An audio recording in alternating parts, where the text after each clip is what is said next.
Muy, pero muy buenas tardes, mis amados hermanos. A nombre del Ministerio Personal de la Iglesia Maranata en Cali, a nombre del ingeniero Ronald Alberto Puentes y de este servidor Miguel Ángel Puentes, les damos la bienvenida a este espacio de capacitación misionera. Hemos estado con una serie histórica, pero maravillosa. Hemos estado estudiando historia primitiva, historia patrística, dicen los expertos. Un estudio desde Jesús a Constantino el Grande y su evolución en el siglo XXI. Quiero anticiparme, y lo voy a repetir al final, que a partir del próximo sábado vamos a estar hablando ya del siglo XXI, la aplicación de todo lo que hemos venido estudiando en la iglesia primitiva, su aplicación para nuestros días. Bien, como ustedes ya saben, nunca empezamos esta serie de temas sin pedir la bendición de nuestro Dios. Padre, muchas gracias por este sábado maravilloso. Gracias porque podemos separar estos minutos para estudiar la historia de tu iglesia. Inspíranos, Santo Espíritu de Dios, graba todas estas lecciones en nuestro corazón. Quédate acompañándonos, lo rogamos todo. En el dulce nombre del Señor Jesucristo. Amén. Amén. Bien, nuestra lección número 7, la estructura del crecimiento. Estoy estudiando ya unos cuantos sábados sobre el crecimiento de la iglesia primitiva y hemos visto últimamente todo miembro involucrado, porque así fue la realidad del pasado. Elaboremos un breve repaso de lo que hemos visto en los dos últimos sábados de tarde. Hemos estado viendo cómo estaba involucrado todo el cuerpo de la iglesia cristiana primitiva. Vimos entonces el papel que jugaban los líderes de la iglesia y ellos fueron, en primer lugar, los apóstoles. Aquellos que estuvieron con Jesús, pero más adelante ese número fue muy agrandado, incluso hasta por mujeres apóstoles. Estudiamos el papel de los diáconos y diaconisas, muy diferente a lo de hoy. El papel de los ancianos, que más tarde se llaman obispos o presbíteros. Y hubo ancianas, obispos y presbíteras. También entonces vimos que hubo evangelistas. Era un trabajo específico en lugares específicos, tanto para hombres como para mujeres. Otro liderazgo que estudiamos fue el de los profetas. Así como en el Antiguo Testamento vimos que lo hubo en el Nuevo Testamento y con mujeres profetizas. No fue tanto hombres como mujeres. Y también vimos acerca del aspecto de los maestros. Porque una cosa era ser anciano o apóstol y otra cosa ser maestro o maestra, porque hubo maestras. Ese don especial de enseñar no solo las doctrinas, el evangelio, sino también de entrenar a las personas para ser discípulos. Esto fue algo tremendo en la iglesia primitiva y ya lo estudiamos en 2 sábados anteriores. Para hoy entonces tenemos una gran novedad. Vamos a estudiar sobre el papel de la música en la iglesia primitiva. Y para ello entonces vamos nosotros a hacer una breve introducción con el libro de Marcos, en su capítulo 14 y verso 26, cuando dice, cuando hubieron cantado, hablando de Jesús y sus discípulos, una vez terminaron la cena del Señor, ese jueves de noche, entonces, cuando hubieron, dice acá, cantado el himno, salieron al monte de los olivos. Quiere decir que Jesús y sus discípulos tenían la costumbre de entonar cánticos sagrados. Era costumbre de los israelitas cantar los salmos, especialmente del 115 al 118, antifonalmente. O sea, unos versos los cantaban los sacerdotes, otros versos los cantaba la congregación. Eso es lo que llama antifonalmente. Cuando toda la multitud estaba en las fiestas, en las ceremonias especiales en el templo, se hacía muchísimo esta práctica. También era tradición de los judíos cantar estos salmos después de la Pascua. Esa fue la razón por la cual Jesús, al terminar de lavar los pies de los discípulos y participar de la Santa Cena, la Pascua, salió del aposento alto y descendió al Monte de los Olivos cantando con sus discípulos. Esa vez, el Salvador usó varios salmos. Indudablemente, esos salmos tenían un profundo significado mesiánico. Jesús enseñó que en los momentos más difíciles, el canto reanima y da fortaleza. El Espíritu de Profecía por hoy dice que al canto cristiano, los ángeles infieles salen huyendo, salen despavoridos.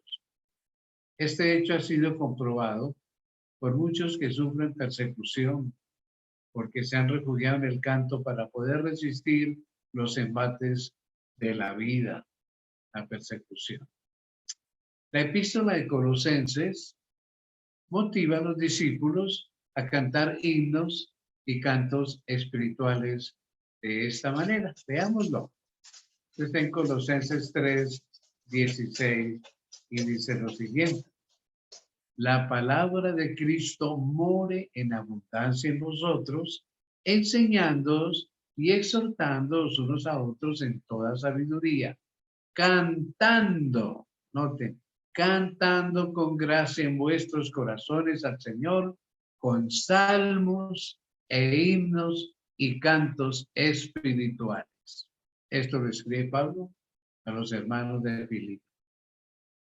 Así que no es extraña la música en la iglesia primitiva. Es más, ya veremos más adelante los conceptos de los historiadores a las conclusiones que han llegado respecto a la música. El libro de Hechos de los Apóstoles nos dice que, veamos lo que cuando Pablo y Silas estaban presos en Filipos, cantaban, pero a medianoche, orando Pablo y Silas, cantaban himnos a Dios y los presos los oían. Hechos 16, 25. Hemos mencionado en temas anteriores a un historiador que fue gobernador de Bitinia y le escribía con frecuencia al emperador de su tiempo, que fue Trajano. Y en un testimonio que él escribe a comienzos del siglo segundo, por allá en el año 120, 130, es muy valioso lo que él escribe porque viene de una fuente secular, no religiosa. Y en este reporte, Plinio el joven le dice que cantan himnos antifonales a Dios como a Cristo, hablando de los cristianos. Ahora bien, Santiago 5:16 aconseja lo siguiente. ¿Está alguno alegre?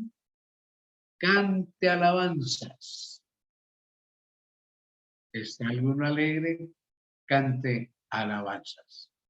Se podría decir que la iglesia primitiva experimentaba el canto como parte de su vida. Era muy importante. Esa fue la razón por la cual Pablo le dice a los cristianos de Éfeso, veámoslo, hablando entre vosotros con salmos, con himnos y cánticos espirituales, cantando y alabando al Señor en vuestros corazones, dando siempre gracias por todo al Dios y Padre, en el nombre de nuestro Señor Jesucristo. Efesios 5, 19 y 20, con salmos, con himnos y cantos espirituales, cantando y alabando al Señor en vuestros corazones.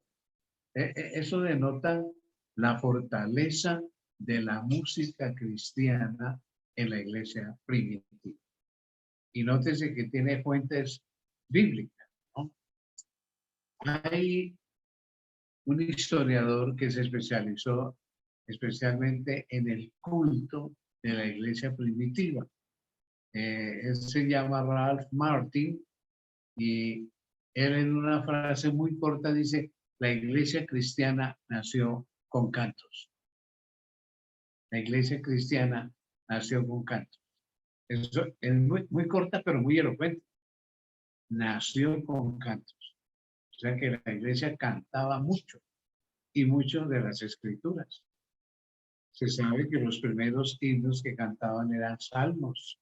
Además, algunos pasajes del Nuevo Testamento, como los que tenemos aquí en pantalla, en donde hemos anotado a Filipenses 2, 5 al 11, donde habla de Jesús, cómo descendió y por amor de nosotros se hizo pobre hasta la muerte y muerte de cruz. Es un pasaje favorito en los primeros siglos. Primera Timoteo 3:16, Primera Timoteo 6:15 y también algunas otras partes del Nuevo Testamento se fueron incorporando en años posteriores a los cantos sagrados de la iglesia primitiva. Esto cuando estaban fuera de la casa iglesia. Realmente el canto fue indiscutiblemente una parte vital en la vida de la iglesia. Por medio del canto, los cristianos se identificaban en la confusa sociedad grecorromana de los primeros siglos de nuestra historia. Muchas partes del Antiguo Testamento eran cantos que se entonaban durante las fiestas y la Iglesia Apostólica los adoptó desde sus inicios. Y a esas conclusiones que han llegado los historiadores de esos primeros siglos. Se podría decir que los primeros cristianos en la letra de los cantos eran uniformes. Lo que variaba era el ritmo y los instrumentos que usaban cuando la ocasión lo permitía. Pero en cuanto a la letra era muy bíblica. Muchas veces cantaban sin instrumentos para no hacer ruido, porque existía el riesgo que los escucharan y los descubrieran, poniendo en peligro la vida de todos, razón de las persecuciones. Pero lo que más me llama la atención es saber que las letras de los cantos de la iglesia primitiva eran bíblicas. Nada parecido a lo de hoy, ¿no? Pero muy cercano. Coloquemos un título. ¿Por qué variaba el ritmo de los cantos? Digamos que la letra no. La letra era bíblica. Pero el ritmo sí. ¿Por qué? La Iglesia Apostólica no estaba interesada en regular el ritmo de la música. Para ellos, la segunda venida de Jesús estaba a las puertas y su única preocupación era proclamar las buenas nuevas del reino y no se estacionaban en algunos detalles como esto en los ritmos de la música. A medida en que el Evangelio penetraba en regiones nuevas, adoptaban la letra de los cantos, pero el ritmo era diferente. Cada región geográfica tenía ritmos e instrumentos diferentes. Por lo tanto, hubo mucha variedad de ritmos y melodías. Hay algunos estudiosos de la música de la Iglesia Apostólica que creen que la Iglesia primitiva no usó instrumentos en sus cantos. Pero un padre de la Iglesia, especialmente la Iglesia Católica, a quien llaman Santo Tomás de Aquino, él dijo lo siguiente, vámonos en pantalla.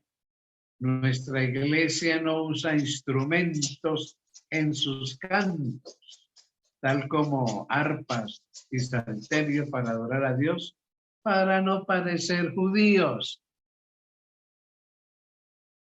Una razón que realmente no tiene peso ni valor.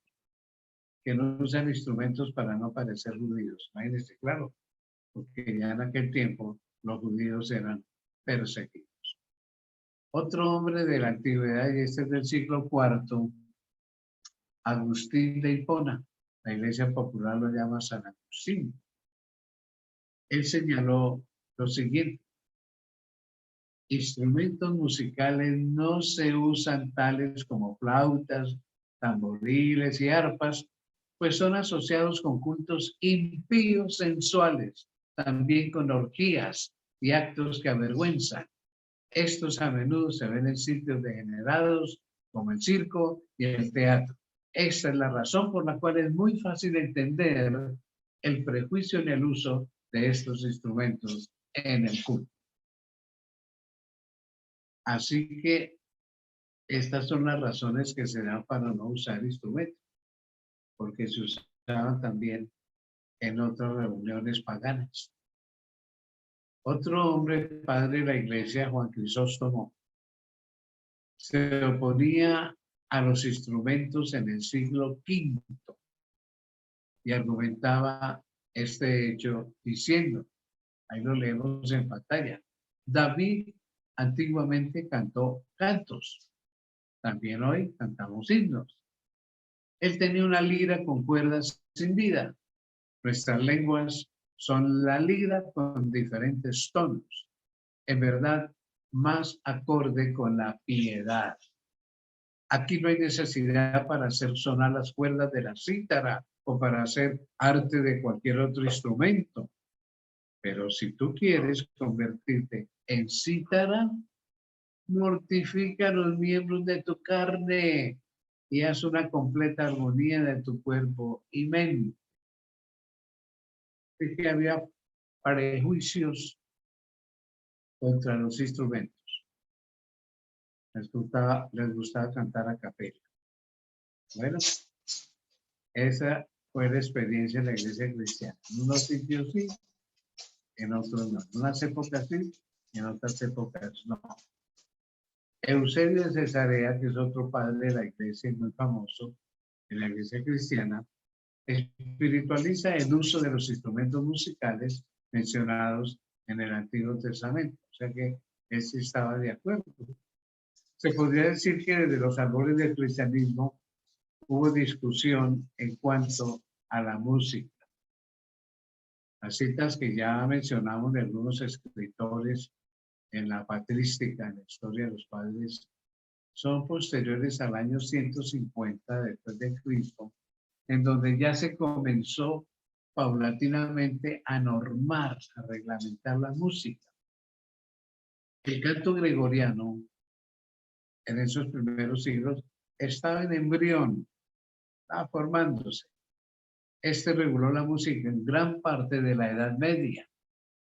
Sin embargo, en los inicios del siglo II, como observa un gran historiador como Ralph Martin, escribámoslo acá, muchas formas de adoración fueron prestadas de la sinagoga y del templo.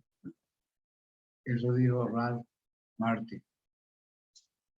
Y entonces debe recordarse que la sinagoga y el templo usaban instrumentos musicales, pues ellos seguían las indicaciones del Salmo 150, 3 al 6.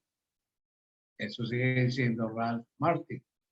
Alabadle a son de bocina, alabadle con salterio y arpa, alabadle con adufe y flauta, alabadle con cuérdanos y órganos, alabadle con címbalos resonantes, alabadle con címbalos de júbilo. Todo lo que respira, alabe a Jehová. Aleluya. Bueno, hasta aquí lo que comenta Ralph Martin. Probablemente hubo cierto criterio para la música y el ritmo de los cantos que no venían de los salmos o de otra parte de la escritura y que cantaban los cristianos en algunos lugares del imperio grecorromano en los primeros 150 años después de Cristo. En síntesis, la iglesia primitiva cantaba salmos, cantaba himnos, cantaba porciones de las Sagradas Escrituras y posiblemente en los estilos congregacionales y antifonales. O sea, unos dicen unas frases, otros contestan con otra frase. Eso se hacía en nuestra iglesia en algún tiempo, lástima se olvidó esa costumbre. El tema siempre se enfocaba en Dios, su persona, su trato hacia ellos y en experiencias personales de victoria sobre el pecado. Así que la iglesia primitiva cantó, se hizo cantando, por supuesto. La alabanza siempre jugó un papel muy importante. ¿Y por qué en este curso de capacitación misionera hemos mencionado esto? Porque como vamos a ver a partir del próximo sábado, que vamos a hablar de grupos pequeños y lo que verdaderamente se debe hacer en los grupos pequeños y qué es lo que no se debe hacer. La música ocupa un papel muy importante. Por eso hemos tocado este aspecto de la iglesia primitiva, porque hemos estado estudiando los secretos que hicieron que ella creciera tan rápidamente en ese imperio pagano como fue el imperio romano.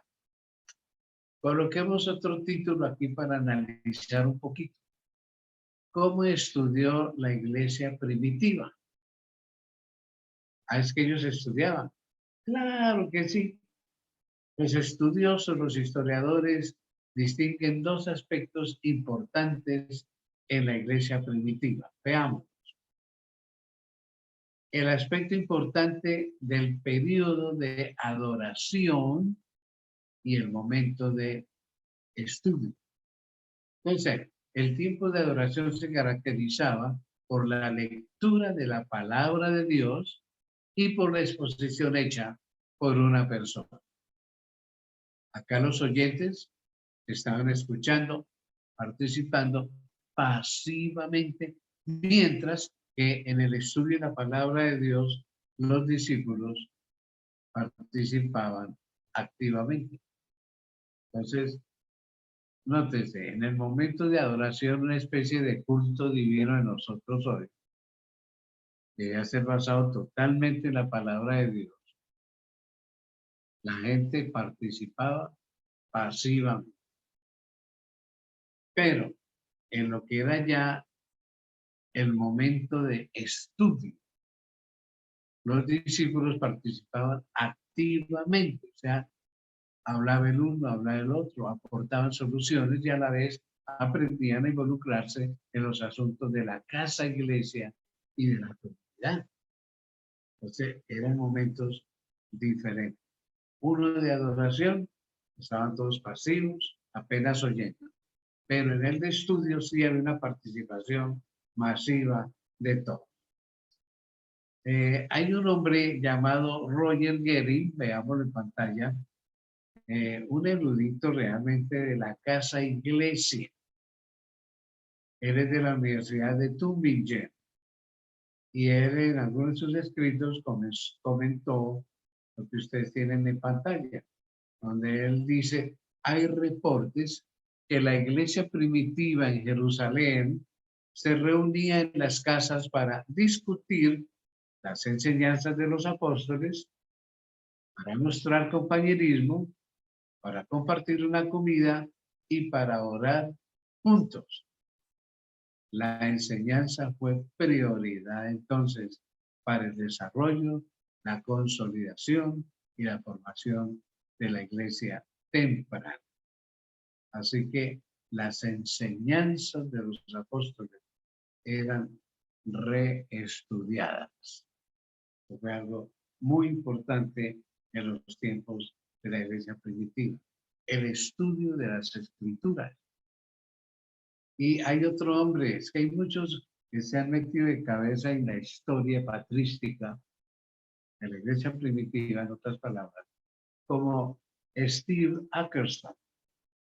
Este hombre escribió un libro en la iglesia, se llama House Church, que quiere decir la casa iglesia, que hemos venido estudiando. ¿Por qué? En los primeros siglos no se construyeron templos, no se construyeron capillas, no se construyeron iglesias. Todo era en casas, casas, iglesias se llamaron. Entonces, este hombre, don Steve Atkerson, se especializó justamente en la investigación de lo que hacían en las casas e iglesias.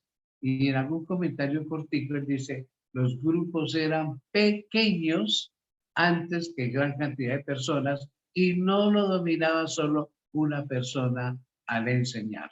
Una sola no, varios. Tengamos en cuenta esas metodologías.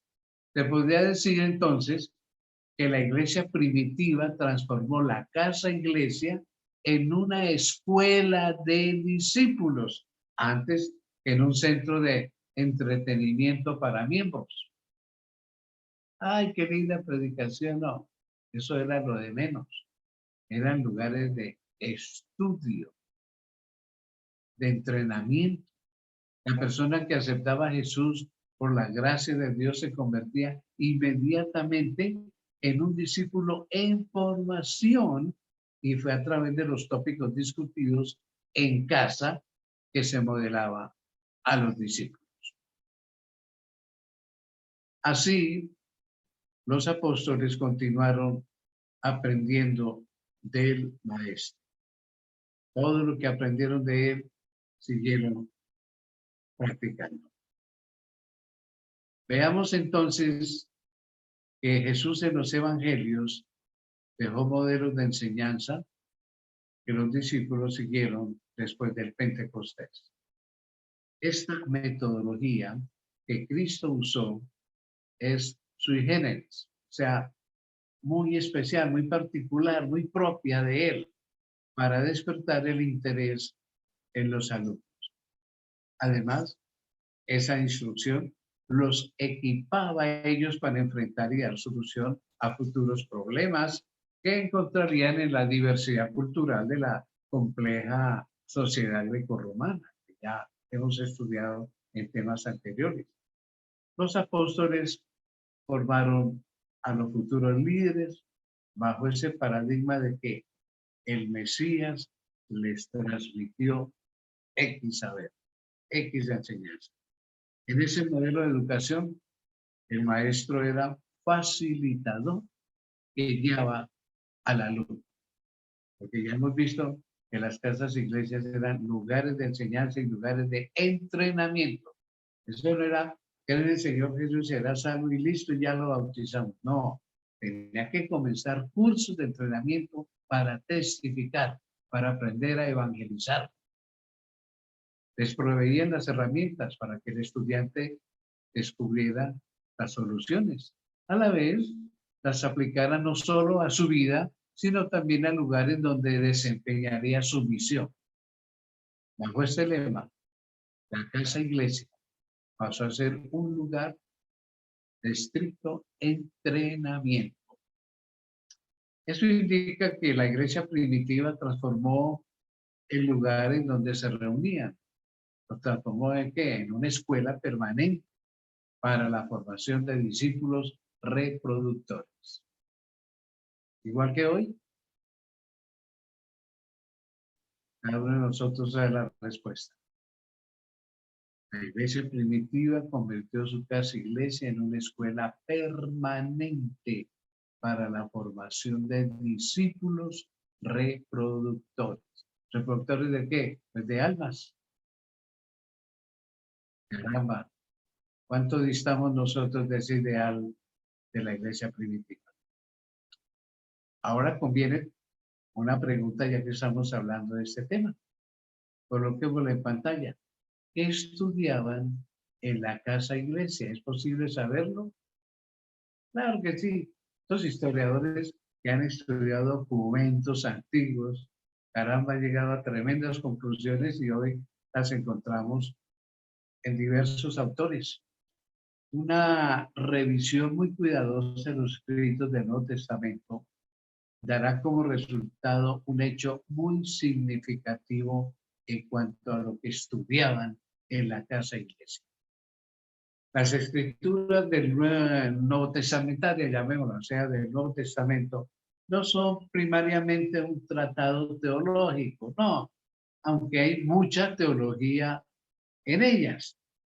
La Iglesia Apostólica no estaba interesada en hacer una teología de cada libro o de cada versículo ya escrito en el Nuevo Testamento. No, a ellos no les interesaba eso, sino en sacar lecciones prácticas para vivir santa y piadosamente delante de Dios por medio de Jesús. Tanto los evangelios como el libro de Hechos de los Apóstoles y las epístolas presentan problemas reales que estaban presentes en la sociedad del primer siglo de nuestra época.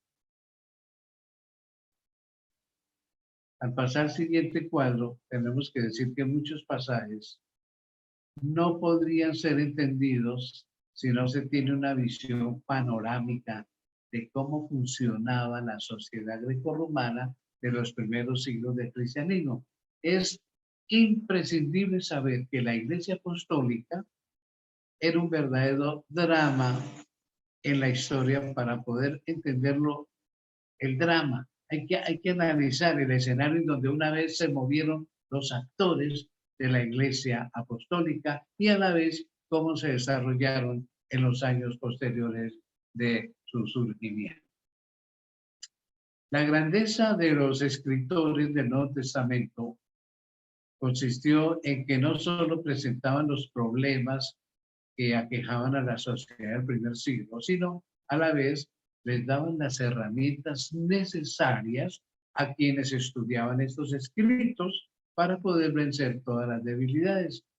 Aquí en pantalla hemos colocado que muchos pasajes de los evangelios, del libro de Hechos o de las epístolas tenían un contexto social, político y o económico en la pluralidad cultural del Imperio Romano.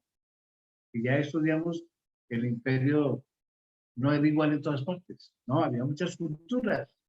Algunos de los temas que ellos estudiaban se relacionaban con esclavitud, higiene, salud, sexo, resolución de conflictos, temas culturales de la época, impuestos, hogar, discriminación, conducta ética, legalismo, doctrinas, deudas y hospitalidad.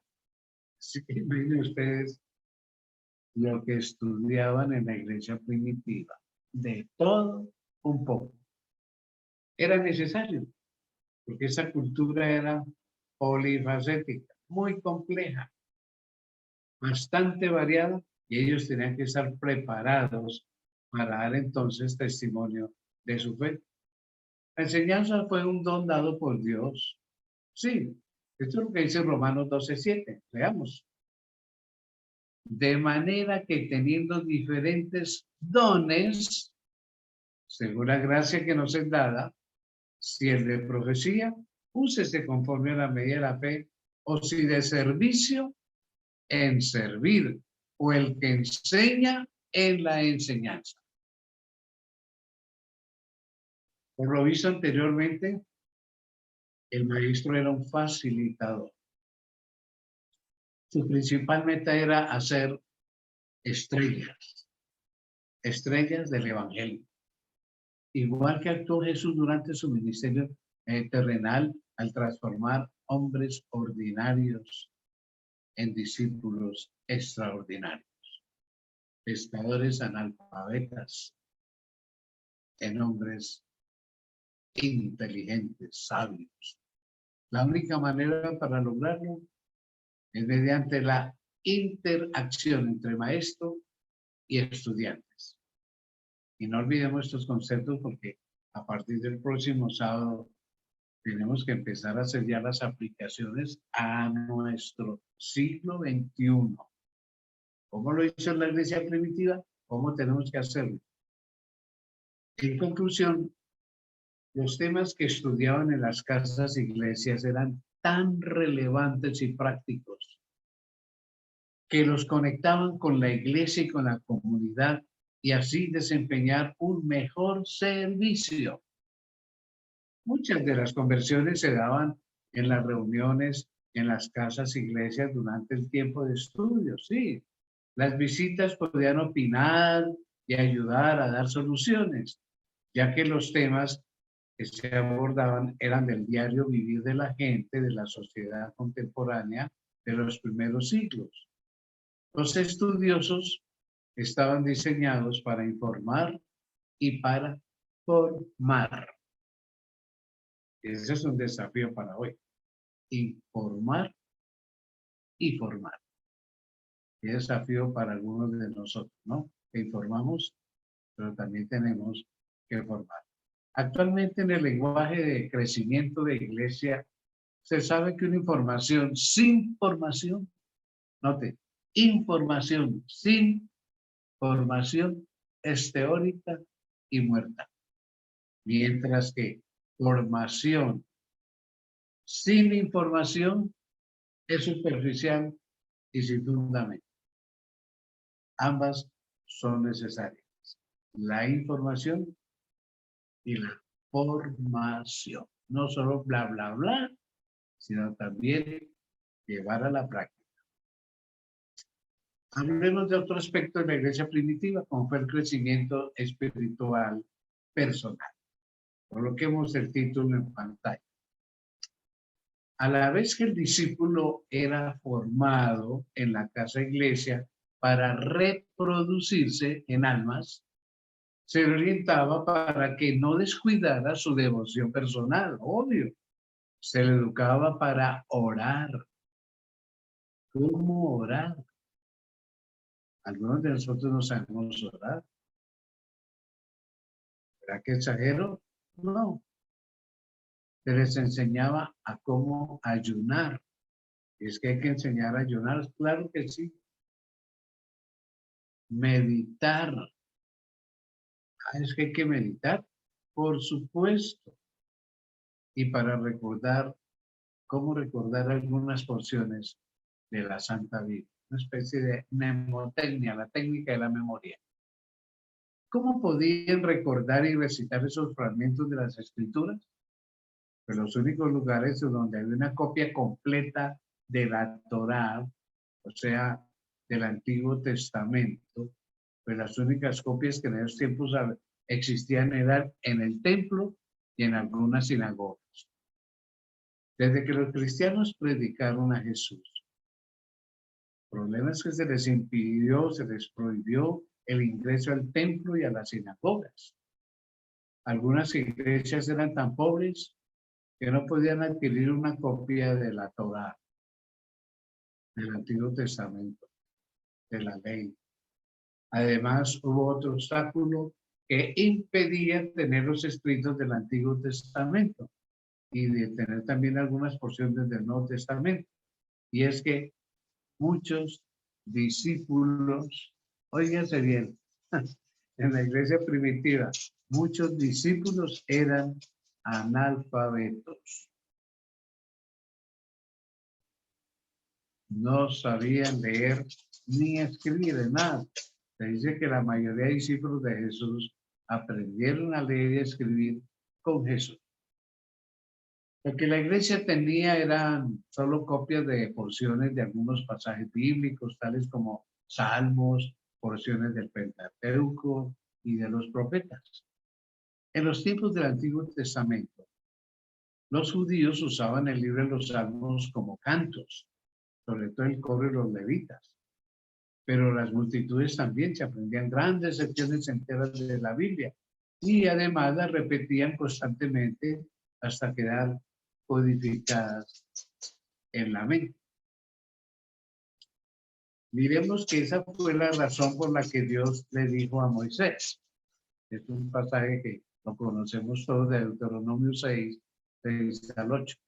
Y estas palabras que yo te mando hoy estarán sobre tu corazón y las repetirás a tus hijos y hablarás de ellas estando en tu casa y andando por el camino y al acostarte y cuando te levantes, y las atarás como una señal en tu mano y estarán como frontales entre tus ojos y las escribirás en los postes de tu casa y en tus puertas. Qué invitación tan tremenda.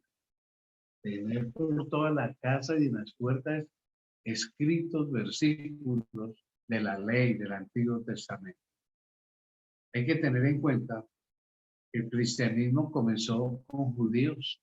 Esa es la verdad. Nuestras raíces cristianas están en el judaísmo. Por eso los apóstoles continuaron esa buena tradición de aprender de memoria grandes porciones de la Escritura y las repetían constantemente para no olvidarlas. Por supuesto, los salmos continuaron cantándose en la naciente iglesia, como ya lo vimos hace unos minutos. Por mucha razón, un comentarista añadió lo siguiente en sus escritos. Él dijo, por otro lado, los cristianos primitivos, especialmente los maestros en la iglesia, debían memorizar las enseñanzas dadas por los apóstoles. Se ejercitaba mucho la memoria. Hoy por hoy, muchos de nosotros que tenemos ya cierta edad y somos mayores, ay, es que esta mente no me funciona, es que ya no me sirve, es que estoy muy viejo.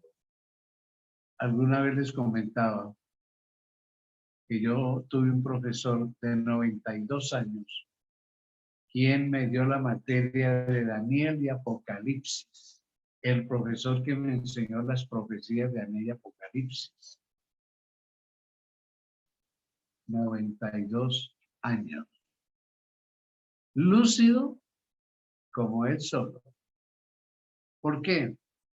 Porque aunque este no es el tema de nuestra capacitación, pero debo mencionarlo, la mente es como un músculo. Si los músculos no se ejercitan continuamente, se atrofian. Y la mente es así.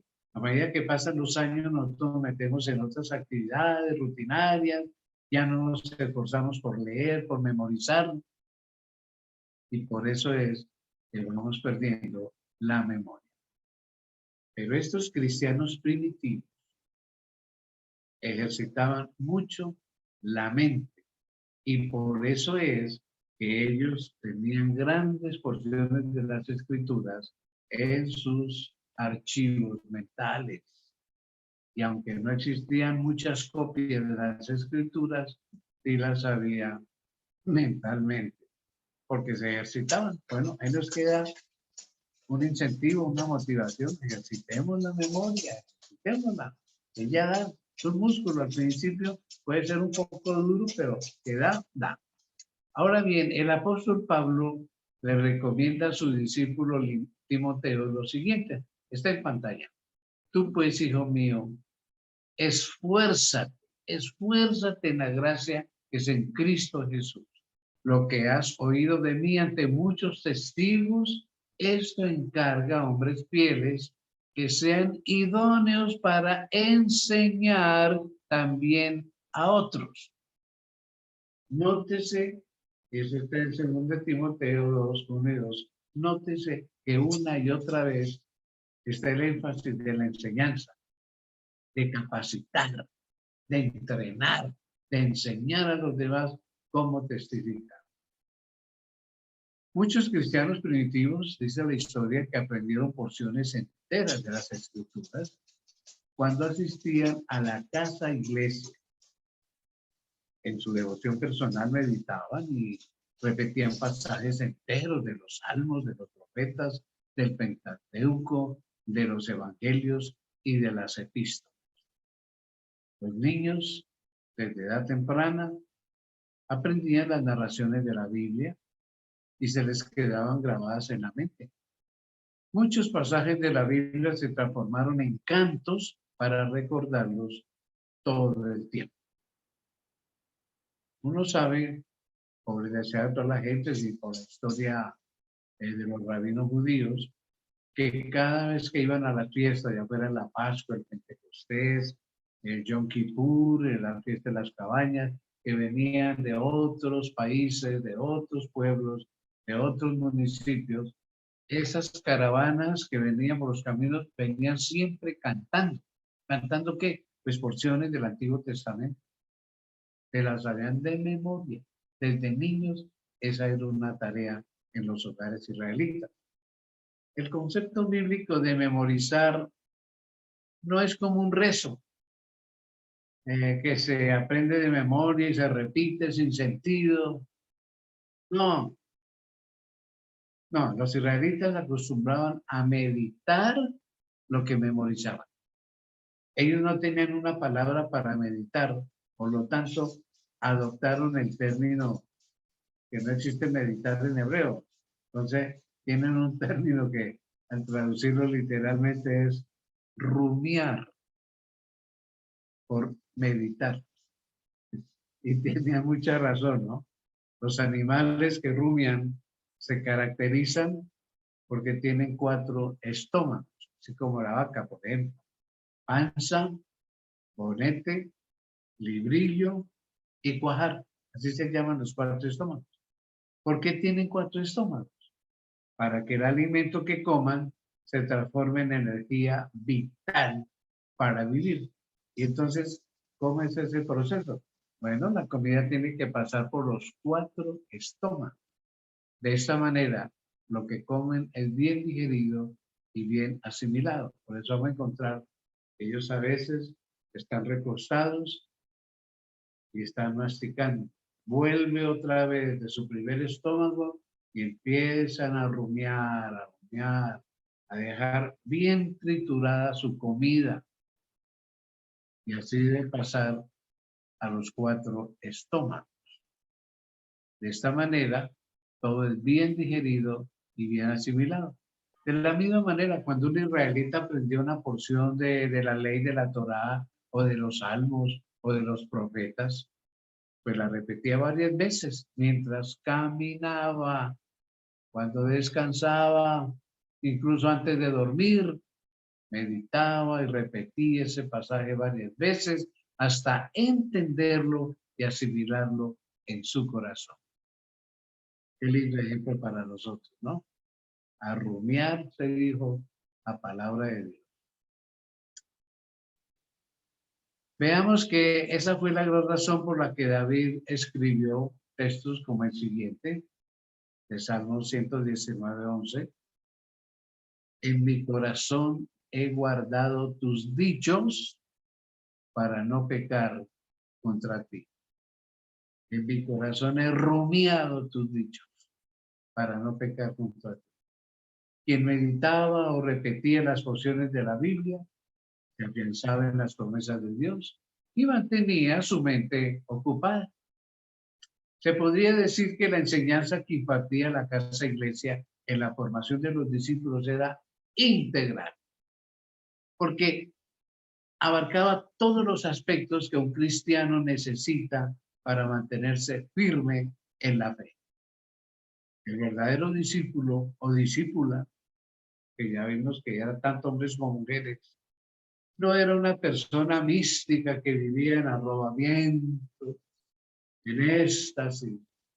No, que se mantenía especulando sobre acontecimientos sin fundamento, o para meterle miedo a la gente. No, ellos no eran así, sino que eran individuos bien apoyados en la palabra de Dios que les ponían con qué propiedad, con qué seguridad. Además, veamos que practicaban la oración, la meditación y el ayuno. Algunos de nosotros, que no todos, practicamos la oración, pero practicamos la meditación. ¿Qué quiere decir eso? Que una vez que yo estudié una porción de la escritura, la lección, oré, me debo quedar pensando un rato, masticando lo que leí, estudié. Y es de la manera en que el Espíritu Santo empieza a hablar. Probemos. Es una experiencia preciosa. Meditar, hombre, probémoslo. La meditación, la oración y el ayuno. Ahora, ayunar no es aguantar hambre para aflojarle el corazón a Dios. Eso Eso lo inventaron los paganos, para que sus dioses se condolieran de ellos y los oyeran, aguantar hambre, cortarse el pecho, los brazos.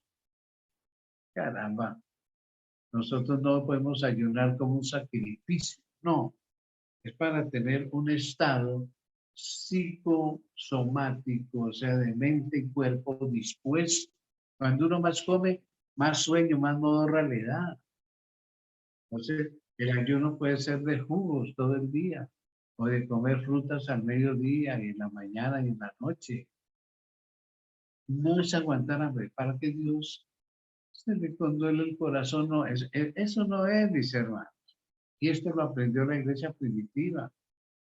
El ayuno era en verdad para tener una mente dispuesta, un cuerpo dispuesto para meditar, para orar, para aprender. Lo que en verdad los distinguía era su servicio, su disponibilidad para compartir el evangelio, y eso se obtenía a través de la oración, la meditación, el ayuno y el entrenamiento. Como se dijo anteriormente, mis hermanos, un discípulo se conocía no por las largas horas que pasara de rodillas, no, ni por el tiempo que pasaba meditando y repitiendo los pasajes de la Escritura. Todo eso era menester hacer. Sin embargo, se conociera por el servicio que prestaba a la iglesia y a la comunidad. El servicio. Después del siglo III, después de Cristo, se dio inicio a la vida monástica, en donde los individuos se separaban de la gente, los hombres para no ver mujeres, para no pecar, lejos de los placeres del mundo, para no pecar, se aislaban y no testificaban, y se acabó este sentido de servicio.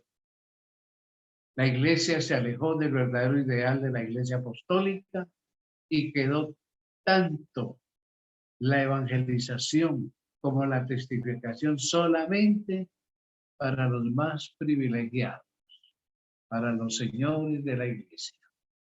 Qué tristeza, ¿no? Surge entonces una pregunta.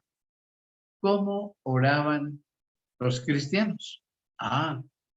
También podemos saberlo. Claro que sí. El libro de Hebreos en su capítulo 11, pongámoslo en pantalla, 11:6 dice, pero sin fe es imposible agradar a Dios. Porque es necesario que el que se acerca a Dios crea que le hay y que es galardonador de los que le buscan. Cuando un discípulo oraba, estaba convencido de que Dios lo oía. Los paganos de su tiempo oraban a sus dioses, pero no estaban convencidos de que su Dios los escuchara. Tácito, que es otro historiador de los tiempos de los primeros siglos, expresó este pensamiento y dijo, nos dirigimos a la naturaleza y a los dioses sin saber si nos escuchan. A la naturaleza y a los dioses sin saber si nos escuchan. Ellos mismos tenían esa incertidumbre, ahí no hay fe de nada, ¿no? Y, en cambio, un cristiano, él sí estaba convencido de que Dios sí le escuchaba y que actuaría en su favor. Los discípulos de los primeros siglos del cristianismo, veámoslo en pantalla, sí sabían orar, fueron entrenados para depender de Dios en todo. Pablo lo manifestó en 1 Tesalonicenses 5:23 cuando dijo, orad sin cesar. El verdadero cristiano siempre mantenía una actitud de oración en su corazón. Hay otro erudito en el Nuevo Testamento, que hay muchos historiadores que se han especializado en distintos temas bíblicos. Por ejemplo, Grandman, así se llama este erudito cristiano, se las sabe todas en cuanto al Nuevo Testamento, acortó este principio que siguió la iglesia primitiva. Él dice, cada gran decisión en el periodo apostólico y en la entera vida de los cristianos primitivos era sostenido con persistente oración. Los cristianos oraban en la casa iglesia al despertar, cada vez que comían en sus hogares, antes de ir al trabajo, antes de ir de viaje. Además, ellos tenían un momento del día en que lo dedicaban a la oración, así como lo hacen los musulmanes. Ese periodo era muy especial porque mantenía una conversación de doble vía con Dios. ¿Qué entendían ellos por una conversación de doble vía? ¿Qué entendemos nosotros? Pues ellos que cada vez que oraban dejaban periodos de silencio para percibir de alguna manera la voluntad de Dios. David dejó estigmatizado este concepto en sus palabras cuando dijo en el Salmo 37:7, guarda silencio ante Jehová y espera en él. Silencio y espera en él. Era la respuesta. Y a veces oramos toda carrera, amén, y pum, salimos. No. Espera en él, guarda silencio. Los cristianos adoptaron la oración del Antiguo Testamento. Para los judíos, la oración es la misma esencia de la vida. Qué importante. Esa fue la razón por la que un autor judío se expresó así. Pongámoslo en pantalla. Y él dijo, es otra frase. Vivir sin oración es vivir sin Dios. Eso sí, ya lo tenemos en pantalla. Vivir sin oración es vivir sin Dios. Eso lo dijo un judío. Y un erudito de la cultura judía, él no judío, pero estudió mucho la cultura judía, destacó este principio. La oración era primariamente una conversación con Dios, la cual establecía una relación personal con su creador. ¿Cómo les parece? Los primeros cristianos entendieron que estar en comunicación con Dios los haría más fuertes en su fe. Igualmente, por medio de la oración, como está anotado aquí en pantalla, se expandiría la presencia de Dios en sus vidas. Se expandiría la presencia de Dios en sus vidas. Qué lindo recordar esto para nosotros, ¿no? Que comunicarnos con Dios expande su presencia en nosotros. Qué hermoso. Esos eran los conceptos de ellos. El momento de oración personal que cada individuo practicaba en ese tiempo llegó a ser una prioridad dentro de la miríada de cosas que hacían ellos diariamente. ¿Y por qué fue tan importante ese momento? Este interrogante lo contesta otro historiador de esos tiempos de la iglesia primitiva, don Thomas Roger. Veámoslo. La oración llegó a ser tan importante porque transportaba a la persona de la isla de sí mismo, la isla de sí mismo, al continente de Dios. Algo grande. Mi islita al continente de Dios. ¿A través de qué? De la oración. Qué conceptos tan grandes que tuvieron en la iglesia primitiva. Bueno, hasta aquí hemos llegado con la historia de la iglesia primitiva, pero lo que sigue, usted no lo puede perder. El próximo sábado voy a comenzar a analizar lo que aprendimos y cómo se aplica hoy. Vamos a hablar mucho de los grupos pequeños, cómo no han debido funcionar y cómo deben funcionar, cuáles han sido nuestras prácticas, cuáles han sido nuestros errores y cómo debemos nosotros cambiarlos. Cómo aplicarlo en la iglesia primitiva hoy para tener el mismo crecimiento, el mismo éxito, la misma bendición que ellos tuvieron. No se lo van a perder. Muy, pero muy importante lo que veremos a partir del próximo sábado y por varios sábados. Así que están invitados. Y a eso Lo hemos llamado modelos de crecimiento de iglesia en el siglo XXI. Hoy, ¿cuál es ese modelo? Vamos a aprenderlo. Hay que ponerlo en práctica en nuestras iglesias, porque de nada nos sirve esta información si no hay formación. Eso lo estudiamos hoy. Bueno, por hoy hemos llegado a nuestro final, momento de oración de gratitud. Padre, hay tantas cosas para saber, la manera como tú has guiado a tu pueblo, no solo Israel, tu iglesia apostólica, tu iglesia primitiva. Gracias por dejar la historia, porque a través de ella y del libro de Hechos de los Apóstoles tenemos que aprender tantas cosas, practicar lo positivo y dejar de lado lo negativo. Gracias por estos minutos. Grave en nuestro corazón todas estas enseñanzas y permítanos seguir capacitándonos para darte un servicio excelente. Lo deseamos, lo pedimos, lo rogamos en el nombre amable de Jesús. Amén y amén. Amén.